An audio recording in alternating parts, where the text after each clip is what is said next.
Vous écoutez l'affaire Clearstream, 4e partie. Avec la sortie de Révélation, un vent de panique souffle sur le Luxembourg. Le Grand-Duché du Luxembourg est contraint d'ouvrir une enquête préliminaire. L'enjeu est de taille. L'activité bancaire représente, à l'époque, plus d'un tiers de son PIB. Le monde de la finance est horrifié. Clearstream est, avec Euroclear et Swift, l'un des 3 piliers de la mondialisation financière et de l'interconnexion de tous les marchés. Des enjeux autrement plus vertigineux que les affaires de mafia russe ou d'argent de la drogue. André Lucie est dans le viseur de la justice luxembourgeoise. Le président de Clearstream est soupçonné d'escroquerie fiscale, faux et usage de faux, fabrication de faux bilans, non-dénonciation de délits financiers, blanchiment d'argent. Lucie et sa garde rapprochée sont débarqués. Le système est repris en main. Un audit est confié à Arthur Andersen, qui mobilise une trentaine de consultants pour disséquer les usages de la chambre de compensation. C'est un moment très intéressant à vivre, puisque on se dit qu'avec des livres, on va effectivement changer la donne, puisque le PDG de cette boîte va être viré, il y a une enquête ouverte à Luxembourg, tous les magistrats nous appellent. Denis Robert, journaliste et écrivain. Il va y avoir un moment d'excitation formidable, avant et après la sortie, d'inquiétude aussi, puisqu'il y a des pressions pour que le livre ne sorte pas, puisqu'on a il y a des avocats qui commencent à se manifester, etc. Et à la fin de cette enquête, je fais faire une autre rencontre qui va être absolument déterminante, qui est la rencontre avec Régis Semple. Régis Semple a été responsable de l'informatique de Clearstream, puis vice-président de l'entreprise. Il a été licencié en 1992, après 20 ans de loyaux services.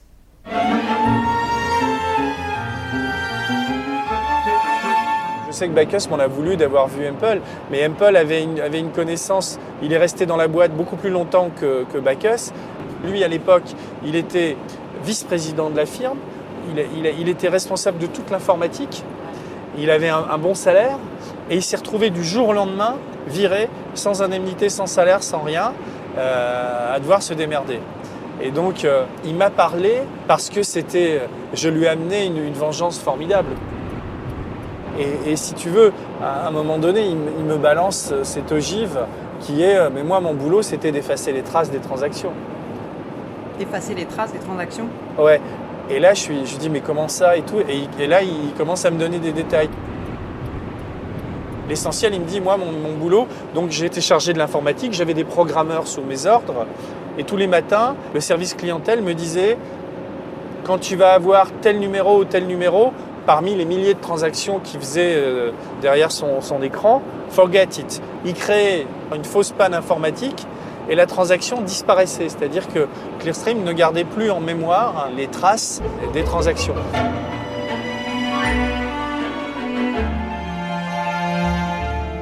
Donc quand Révélation est publié, on en parle beaucoup, ça y est, Denis Robert lève le voile sur la compensation internationale. Vanessa Ratignier, journaliste. Les dérives potentielles de Clearstream, il y a une mission d'information parlementaire, il y a une enquête qui est ouverte aussi au parquet du Luxembourg. Toi, ça ne te dérangeait pas qu'il y ait ce double système? Ça faisait partie du truc depuis le début. Ça, je m'en foutais.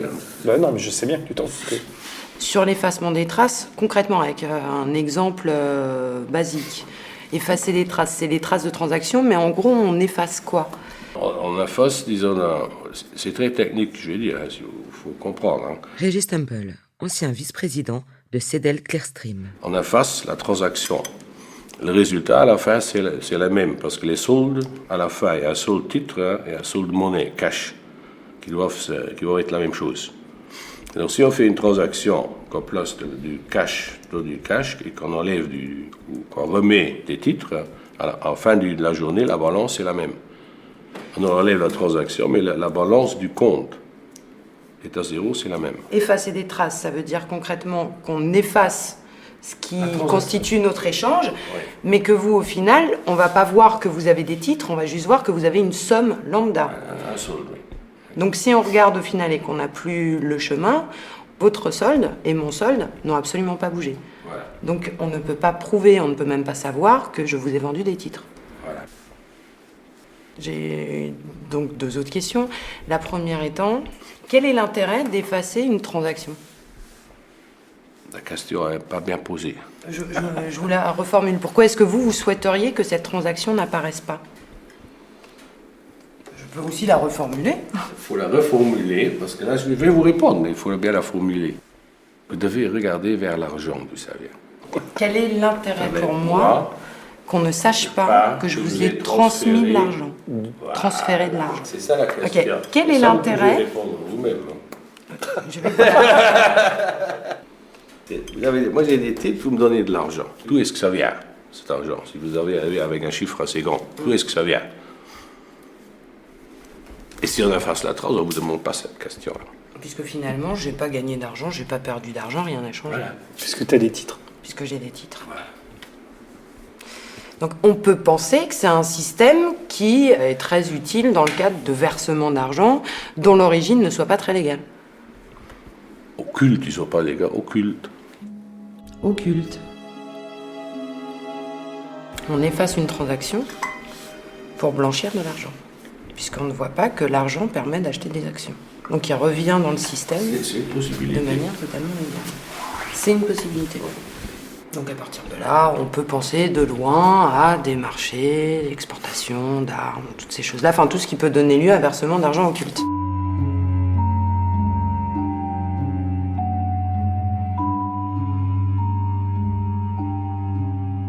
L'étau se resserre autour de Clearstream. Si les dissimulations de l'argent sale sont possibles, Denis Robert démontre également que certains États ont eux aussi leur compte chez Clearstream. L'effacement des transactions peut donc occulter l'intervention de certaines banques centrales qui, à l'abri du regard des marchés, peuvent soutenir en sous-main leur propre monnaie, racheter ou revendre leurs propres dettes, ou celles d'autres pays. Les déclarations de Régis Semple sur la dissimulation des traces sont explosives. Le parquet du Luxembourg n'a plus d'autre choix que d'ouvrir une enquête préliminaire contre Clearstream pour abus de biens sociaux, faux et usage de faux, faux bilan, blanchiment d'argent et escroquerie fiscale. Et maintenant, au centre de tous les regards, Régis Semple. C'est Régis Semple qui s'est présenté au parquet et qui, tout à coup, a parlé d'un système de manipulation systématique dans l'informatique de la Clearstream. Carlos Zeyen, substitut du procureur au parquet du Luxembourg. Et donc, après que Hempel a rencontré les 2 spécialistes de la commission de surveillance du secteur financier et juste un moment avant d'ouvrir l'instruction judiciaire, que j'étais allé voir l'actionnaire de référence de la Clearstream. Et l'idée était toute simple. Est-ce qu'il serait possible, le cas échéant, de s'assurer la collaboration de l'actionnaire principal? Car si on avait dû le faire avec le fameux gyrophare sur le boulevard Royal ou un autre boulevard ici à Luxembourg, cela aurait certainement mis en péril, ou en tout cas sérieusement perturbé le fonctionnement de la société. C'est par la suite que vous allez faire les différentes perquisitions, enfin faire la perquisition chez Clearstream, début juin 2001.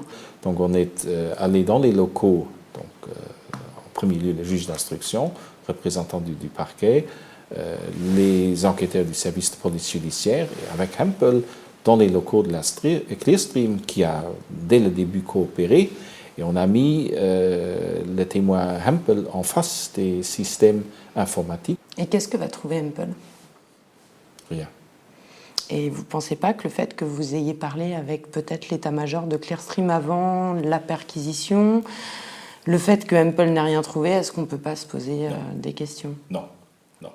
Est-ce que l'effet de surprise n'est pas quelque chose qui est Dans fondamental dans ce contexte, dans ce cadre d'enquête-là? Rien ne peut disparaître. On est allé voir dans les archives, une partie des archives était dans l'immeuble même, il y avait une sorte de mirror de ces archives à un autre endroit, tout a été vérifié et on n'a pas eu la possibilité de faire disparaître quelque chose. D'accord. Régis Hempel a une toute autre version de la perquisition. Mais peu importe. À partir du moment où l'état-major de Clearstream est prévenu à l'avance de cette perquisition, il est sans aucun doute en mesure de prendre des dispositions. Les manipulations sont possibles. Régis Hempel viendra également témoigner devant la mission parlementaire conduite par Vincent Payon et Arnaud Montebourg. Les députés publient leur rapport au début de l'année 2002. Luxembourg, après la guerre, c'est le Limousin. Il y a 3 banques et des vaches. Laurent Beccaria, éditeur de Denis Robert. Il n'y a rien de plus. Et vous vous retrouvez 30 ou 40 ans après avec une des plus grandes places financières du monde. Il faut avoir vu la rue centrale de Luxembourg. Vous avez le Crédit Lyonnais, Nomura, vous avez toutes les banques qui sont là. Et ce qui est inouï, c'est que c'est une société rurale dans laquelle tout le monde est le cousin de un tel, etc., qui se retrouve à faire fonctionner une des plus grandes places financières du monde. Donc ce mélange est hallucinant au Luxembourg. Révélation, la pression médiatique et la mission d'information parlementaire française, qui décrit le Luxembourg comme un paradis fiscal et judiciaire, déstabilise le Grand-Duché. Une crise diplomatique éclate entre Paris et Luxembourgville. Luc Frieden, qui est à la fois ministre du Trésor et ministre de la Justice, convoque la presse.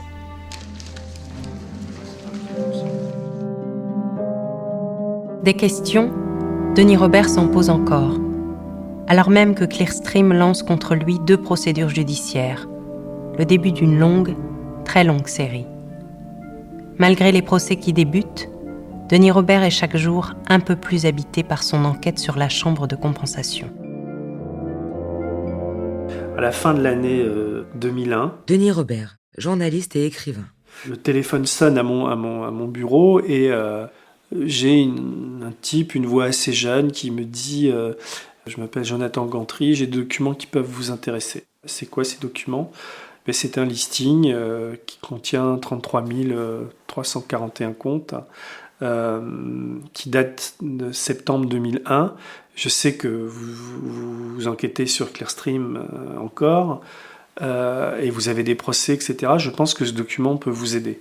Et il vient me voir et je vois un bonhomme beaucoup plus jeune que ce que j'avais imaginé et il m'explique qu'il s'appelle pas Jonathan Gantry mais Florian Bourges et que lui a travaillé chez Arthur Andersen. Il était chargé d'un audit suite à la sortie de Révélation et au début il n'y croyait pas du tout aux révélations. Et en fait, en fouillant, il a vu qu'il y avait beaucoup de pannes informatiques, que ça correspondait au témoignage d'Hempel, et il a essayé de le dénoncer dans son audit, mais son employeur a déchiré tous les mémos qu'il avait fait. L'audit a été payé 16 millions d'euros.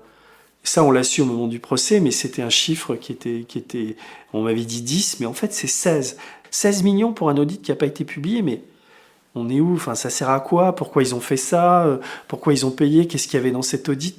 Tout ça, circuler, il n'y a rien à voir. Forget it, comme dirait Hempel, on oublie. Alors que c'est passionnant, quoi. Pourquoi ? Comment ?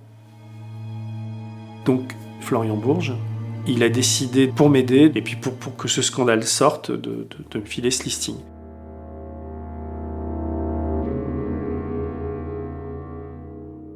Évidemment, ni lui ni moi n'imaginons une seconde ce qui va nous arriver après, quoi.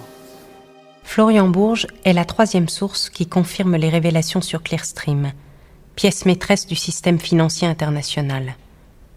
Un système dont on comprend aujourd'hui la perversité, les crises dévoilant l'abîme dans lequel le capitalisme financier précipite la civilisation. Journaliste de combat, Denis Robert multiplie les papiers et les interventions dans la presse et se lance dans l'écriture d'un nouveau livre, étayé par les listings de Florian Bourges. Face à lui, Clearstream intensifie les poursuites. Il comptabilisera au total 62 procès et 312 descentes d'huissiers. Ce matraquage judiciaire jette progressivement le doute sur lui. Et la chambre de compensation devient, pour Denis Robert, une véritable obsession. effectivement, je suis pris dans un engrenage. Et est-ce que j'avais le choix? C'était assez dur à comprendre parce que tout le monde me dit mais toi, pourquoi tu t'acharnes là-dessus? Pourquoi tu continues et tout? Et c'est pas moi qui m'acharne, c'est pas moi qui continue.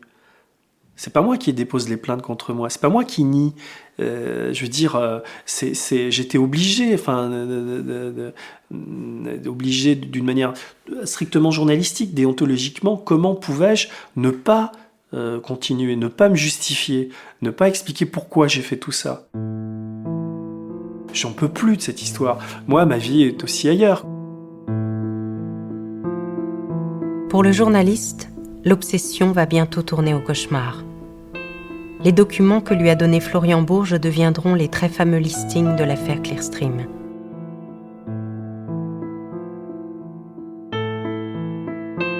Donc en février 2003, vous allez rencontrer un homme qui va vous faire basculer dans une spirale infernale.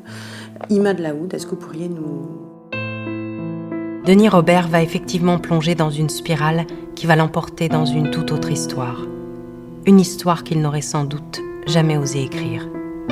Imad Laoud, l'agent des services de renseignement français qui piste l'argent de Ben Laden, va bientôt faire une entrée fracassante dans sa vie. Souvenez-vous, Laoud dit posséder au Liban des documents sur l'argent de Ben Laden. Il a par ailleurs connaissance des écrits du journaliste.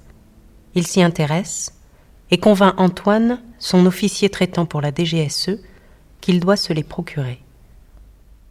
Donc il fallait que je récupère ces documents-là qui étaient au Liban, et en même temps, il nous fallait, pour mettre en face et puis pouvoir cocher, l'annuaire des comptes chez Clearstream. Et Denis Robert l'avait. Donc je propose tout simplement à Antoine d'aller voir Denis, de l'approcher, donc d'aller au contact, comme on dit, et de voir si, oui, il a vraiment la liste des clients, et puis 2, carrément envisager, pourquoi pas, de la dérober si besoin est, s'il l'a vraiment. Donc j'en parle à la DGSE, et donc on monte l'opération Denis Robert. J'ai l'autorisation de la DGSE pour y aller, et j'y vais. Je vois arriver un type en costard, propre sur lui, petites lunettes attachées caisse, et donc c'est Imad. Vous n'y allez pas non plus la fleur au fusil, si je puis dire, puisque non, vous avez été... non, racontez-nous du coup à quel moment... Non, j'y suis pas du tout allé la fleur au fusil. Antoine a fait un criblage de Denis Robert à la centrale, il a vérifié ce qu'ils avaient comme information sur Denis. Donc en somme, c'était un peu gaucho, mais il est gentil, il n'est pas très méchant. C'est un peu la personne qui se bat contre le grand capital, etc. etc. Donc... Bon, et puis on décide d'un brief. Qu'est-ce qu'il faut que je raconte à Denis? Très tôt, il me dit qu'il a été en prison pour une escroquerie, mais dont il est victime. Et il m'explique qu'il a besoin de mes listings pour retrouver la trace de partenaires financiers à lui qui ont ouvert des comptes dans les îles Vierges et qui l'ont escroqué. Et là, Denis a été extrêmement gentil et très ouvert. Et il me dit, ensuite j'ai lu vos bouquins, vous avez fait un travail extraordinaire. Moi-même qui utilise Clearstream comme l'eau du robinet quand je travaille dans les salles de marché, j'ai appris des choses en vous lisant, donc il me passe de la brosse à reluire et tout ça. J'ai fait une erreur, c'est que je n'ai pas choisi de prendre une fausse identité.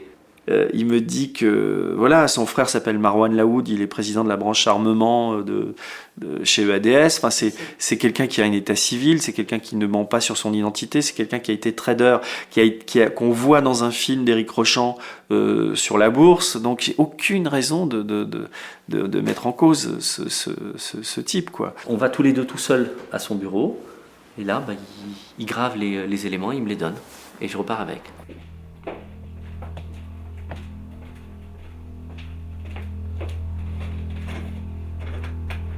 Le lendemain de la récupération des listings, un rendez-vous est fixé entre Antoine et Imad Laoud. L'officier de la DGSE écrit « Ambiance détendue. Sujet traité. Déplacement d'Imad Laoud à Metz. Fourniture reçue. 2 CD-ROM contenant selon Imad Laoud la liste des comptes numérotés et non numérotés domiciliés chez Clearstream, avec leurs ayants droit, les mouvements financiers ayant transité par cette banque. En page 2, Antoine poursuit. Imad Laoud a profité d'un appel téléphonique reçu par Denis Robert de plus de 20 minutes pour copier un maximum de données. Parce qu'à la DGSE, justement, enfin, vous dites que c'est vous qui les avez récupérés, profitant d'un appel qu'il aurait passé. Alors, d'abord, je n'ai jamais dit ça à la DGSE, puisque Denis me les a gentiment donnés, donc je vois pas pourquoi il fallait dire je les ai volés. Je sais pas, moi je m'en tiens au... Oui, mais on m'a posé la question. Bon, non, Denis, oui, il est parti au téléphone à un moment donné, et on était tous les deux dans son bureau. Son vieux Mac était en train de graver, donc voilà, j'attendais sagement que ça se termine, et puis je suis reparti avec. Ce listing, je l'ai donné déjà à des tas d'autres personnes, donc j'ai aucune raison de ne pas lui donner. Denis Robert, journaliste et écrivain. Je serais fou de l'envoyer balader, dire non, j'ai pas envie, vous êtes Libanais, je veux pas travailler avec des Libanais, quoi. J'avais quoi comme pourquoi j'aurais dit non à un truc comme ça? Si l'opération Denis Robert a fonctionné comme prévu, il n'en est pas de même pour les documents que Laoud dit posséder au Liban. Les fameux documents sur l'argent de Ben Laden. Les tentatives de récupération se succèdent et échouent. Le service commence à trouver le temps long et à douter de la fiabilité de son nouvel agent. Antoine écrit. Il est désormais impératif de se montrer un peu plus directif avec Imad Laoud, notamment afin d'éviter tout dérapage concernant les documents dont la récupération est une priorité absolue. Une pause s'imposera dès la récupération des documents intervenus, afin de réfléchir sérieusement à l'avenir du contact, même si ces mois sont comptés. En ce printemps 2003, Imad Laoud pressent que ses relations avec le service sont en train de se fissurer et que le nouveau statut social qu'il s'est construit va peut-être lui échapper. Comment Imad Laoud, l'ancien trader, l'ancien patron de fonds d'investissement, comment Imad Laoud, l'agent des services secrets, va-t-il une nouvelle fois se refaire? L'histoire est sur le point de basculer. La suite va s'écrire dans le cercle très fermé des vendeurs d'armes.